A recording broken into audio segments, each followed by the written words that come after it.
In the days when Israel was often threatened by its enemies, the Philistines gathered their army to fight against God's people.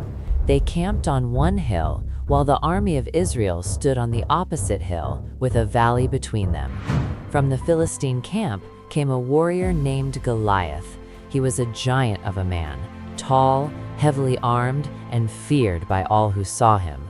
Every morning and evening, Goliath stepped forward and shouted a challenge to Israel, that they should send one man to fight him. Whoever won, he said, would decide the fate of both nations. When King Saul and the Israelite soldiers heard Goliath's words, fear filled their hearts. Day after day, no one dared to answer the challenge. Among the Israelites was a young shepherd named David. He was the youngest son of Jesse, and had been sent by his father to bring food to his older brothers who were soldiers in Saul's army. As David arrived at the camp, he heard Goliath's loud voice mocking Israel and defying the living God.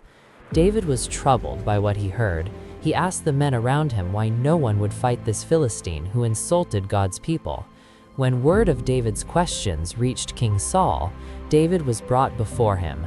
Though young and inexperienced in battle, David boldly told the king that he would fight Goliath. Saul doubted him at first, but David explained how God had helped him protect his sheep from lions and bears.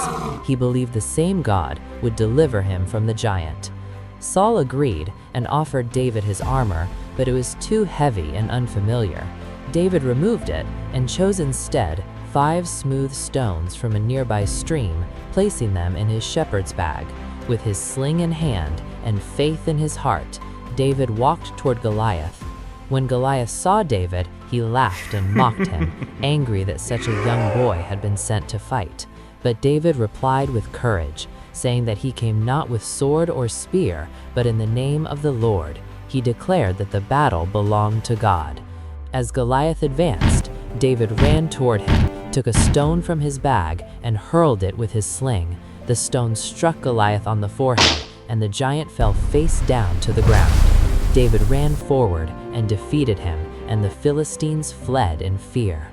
Through this victory, God showed that strength does not come from size or weapons, but from faith and trust in Him. David's courage became a powerful reminder that with God, even the greatest obstacles can be overcome.